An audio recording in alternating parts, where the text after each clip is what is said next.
Góðan daginn. Mig langaði í rauninni að byrja á því að þakka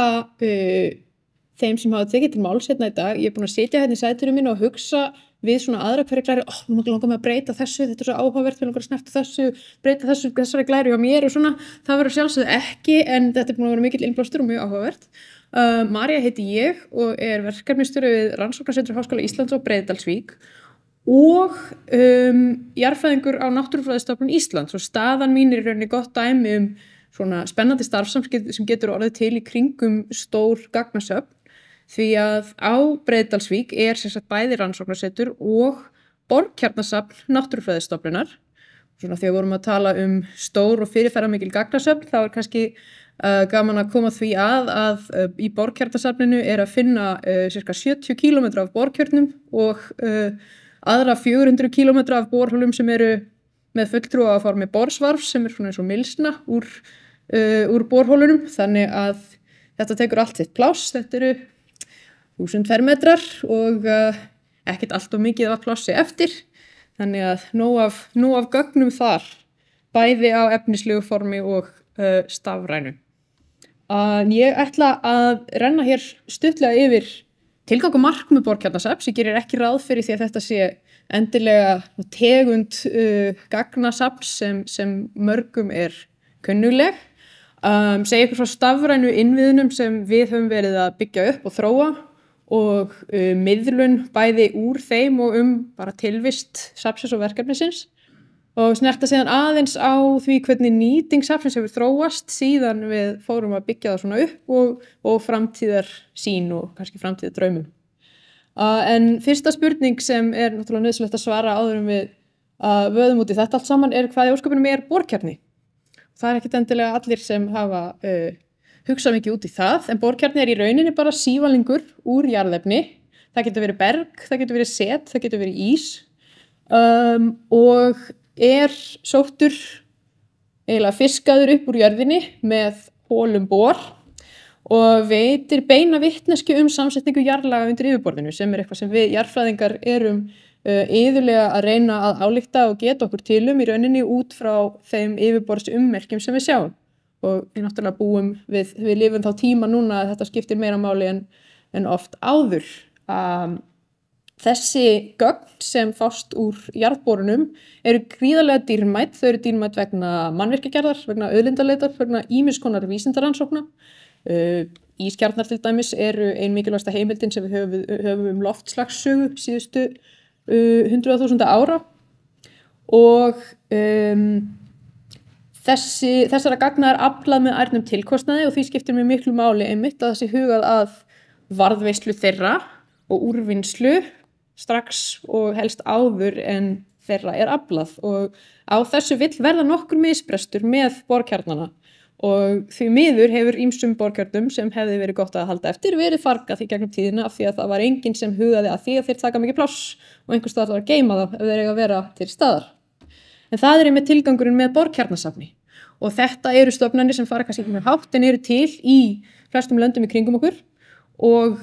hafa þann tilgang að varðveita afurðir jarðborana, bæði borkjarna og borsvarf, sem er svona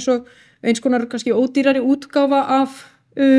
afurð jarðborana, þar sem ekki er notaður kjarnabor, heldur bor sem tætir allt efnið í borholunni, og þá er tekið sýni af sallanum sem myndast á nokkra metra fresti og haldið þannig reglubundið utan efnasamsetninguna. En borkjarnasafnið er náttúrulega ekki bara til staðar til þess að varðveita afurðirnar. Það á fyrst og fremst að skapa vettvang þar sem hægt er að gera þennan safnkost aðgengilegan til rannsókna og bjóða upp á viðeigandi sérhæfða aðstöðu til þess. Og á Íslandi hefur verið borkjarnasafn undir hatti Náttúrufræðistofnunar Íslands cirka 2 áratuga skeið. Það hóf göngu sinni á Akureyri og það voru alls konar hugmyndir uppbyggingu þar, en svo kom bara ljós að það búið að bora svo mikið, barst svo mikið af afurðum að geymslan fylltist. Hún fylltist svo rækilega að það var ekki einu sinni hægt að athafna sig þar inni, þannig að það varð í rauninni bara ómögulegt að nota safnið og það var bara geymt. Og loksins árið 2015 þá fékkst rúmbetra húsnæði og var hægt að flytja safnið á Breiðdalsvík, þar sem það hefur verið síðan í gamla sláturhúsinu, þannig að þar fékk það endurnýjun lífdaga. Og kollegi minn Hrafnkell Hannesson, hann á heiðurinn af því að hafa í rauninni endurskipulagt safnið svona físíst. Hann er búinn að vera þarna alveg frá upphafi og hefur unnið með fleirum af því að setja upp góðar hillur, raða, skrá, skipuleggja og svo framvegis. Og síðan 2021 er ég búinn að vera þarna með honum að vinna meira svona að hinum vísindalega þætti að greina þetta allt saman og koma einhverju skikki á innihaldið. Þetta er heilmikið safn, þetta eru vel yfir 3000 borholur sem við erum með efni úr þarna. Og eins og ég sagði, 70 km á kjarna, svarf upp á mörg 100 km og gríðarlega mikil dreifing yfir landið eins og þið sjáu hér. Rauðu punktarnir eru holur sem útkemur kjarni, bláu punktarnir eru holur sem hafa gefið sér svarf og með svona kannski ákveðnum gloppum þá er bara eiginlega allt Ísland þarna undir. Og þið getur rétt ímyndað ykkur hvað mikill hafsjór af upplýsingum þarna sem væri hægt að nýta. En þá er náttúrulega spurningin hvernig snýrðu grjóti sem er einhvers staðar upp í hillu í gömlu sláturhúsi á Breiðdalsvík yfir í upplýsingar sem hægt er að gera eitthvað gagnlegt við. Og það er alltaf sami hausverkurinn, sama hvað maður er að fást við, hvort það eru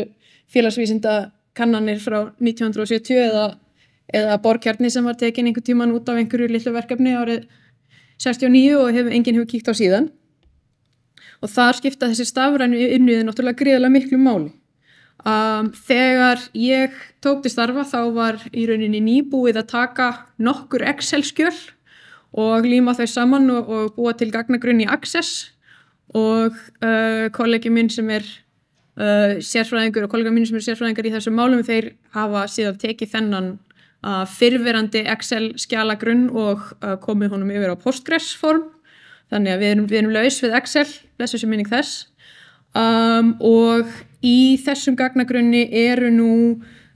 landupplýsingar sem við tengjum við borholuskrá Orkustofnunar sem er mjög vel viðhaldinn gagnagrunnur sem er algjör gullþama í þessu öllu saman. Við höfum látið talsvert púður síðastliðin ár í að yfirfara lýsigögn og leiðrétta þau og í rauninni bara átt okkur á því hvað er í safninu. Það hefur ekkert alltaf legið fyrir, stundum er kassi bara merktur hóla 3, kassi 2 og þá er mjög erfitt að átta sig á því hvaða hóla 3 þetta nú er. Þá getur farið fram alls konar svona vinna við að rekja sig í gegnum allt mögulegt. Ég var á einu tímapunkti búin að hafa samband við þjóðfræðinga kollega mína hjá Rannsóknasetri Háskóla Íslands á Hólmavík og þeir hjálpaðu mér að finna örnefni sem var hvergi til á skrá en var skrifað utan á kassa. Þannig að þetta teygir anga sína víða. En við erum núna komið með ágætis innsláttarkerfi og utanumhald þessi gögn og höfum náð að hreinsa gögnin til muna og þá náttúrulega tekur það við að þegar komin eru gögn sem hægt er að bjóða fólki upp á að skoða, þá er mjög mikilvægt að miðla þeim til notkunar. Og vegna þess að við erum með þetta Postgres-kerfi þá höfum við getað gert það eftir ýmsum leiðum og svona mikilvægasta gagnaveitan sem við erum komin með á laggirnar núna er í rauninni að við erum með við erum með VFFS þjónustu þar sem hægt er að sækja gögn úr borkjarnarhluta safnsins sem er svona betur yfirfarinn og skoða þau í gegnum landupplýsingakerfi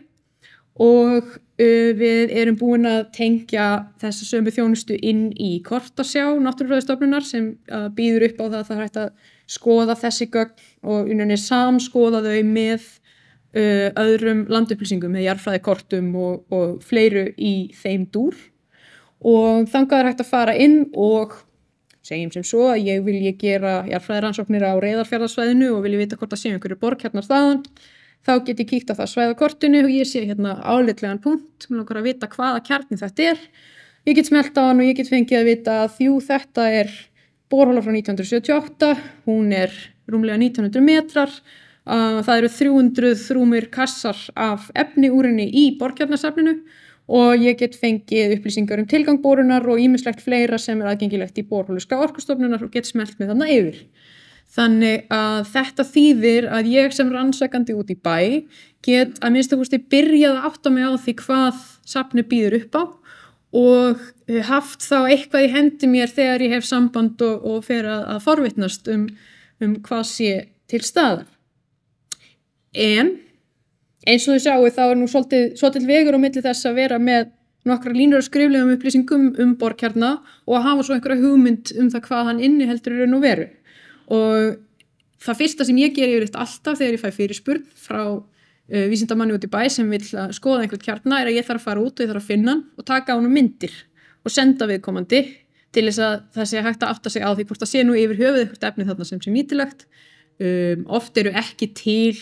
ítarlegar heimildir eða greiningar á kjarnanum þannig að það ekki hægt að vísa bara í borskýrslu eða logg þar sem hægt að sjá, jú, hérna eru 7 basalthraunlög og það 3. dílótt og þar undir kemur bergangur og svo framvegis, heldur þarf að í rauninni byrja bara á núllpunkti og skoða kjarnan bara ferskum augum, sem ágætt svo sem. En það sem við erum að vinna að núna í rauninni að koma ljósmyndum fyrst af völdum kjörnum og svo framtíðardraumurinn að vera kannski bara með alla 11.000 kassana ljósmyndaða og hafa ljósmyndirnar aðgengilegar í gagnagrunninum og kortasjánni. Þannig að ég geti þá ekki bara komist að því að það til þarna eitthvað efni sem getur verið álitlegt, heldur geti ég hreinlega sem rannsakandi út í bæ skrollað mig í gegn, skoðað kjarnan, svona frumskoðun og átta mig á því hvaða efni þarna til staðar. Og þetta náttúrulega tímafrekt og mikil vinna. Eitt svona kassi oft nokkru 20 kíló á þyngd, þannig að þetta ágætis líkamsrækt að ætla að ljósmynda þetta allt saman og mun taka tímann sinn, en í kjölfarið á því þá má líka sjá fyrir sér að reyna að bæta öðrum gögnum við ef það eru til dæmis til jarðeðlisfræðilegar mælingar einhverju af þessum kjörnum eða svona loggar þar sem búið að greina, að það væri þá hægt að tengja þessar greiningar saman og það eru til hugbúnaðarkerfi sem bjóða upp á þetta, en það sem stendur okkur fyrir þrifum á þessum tímapunkti í rauninni bara skorturinn á gögnunum sjálfum og eða þau eru oft til á pappírsformi og það þarf þá að færa þau yfirfara og svo framvegis. En þetta allt saman gríðarlega spennandi möguleikar sem búa í þessu safni. En það eitt að safna saman öllum þessum upplýsingum og koma þeim í kort að sjá, en ef enginn veit af henni og enginn nýtir hana þá gerir hún lítið gagn og hver einasti fyrirlestur eins og bara hér í dag náttúrulega liður í því, en auk þess að vera með upplýsingar á vef og þá líka notkunarleiðbeiningar þar sem fólk getur fengið upplýsingar það hvernig það á að setja sig í samband og hvaða skilyrði eru fyrir notkun sína og svoleiðis, þá erum við með alls konar anga úti að reyna að vekja athygli að hugsanlega notenda á þessu. Ég var með erindi á AGU jarðvísindaráðstefnunni í San Francisco núna fyrir jól og það var mjög gefandi, það var fullt af fólki sem búið að vera í sambandi við okkur síðan þá sem hafði aldrei heyrt af tilvist þessa safns fyrr. Við erum í samstarfi við jarðvísindadeildina og bjóðum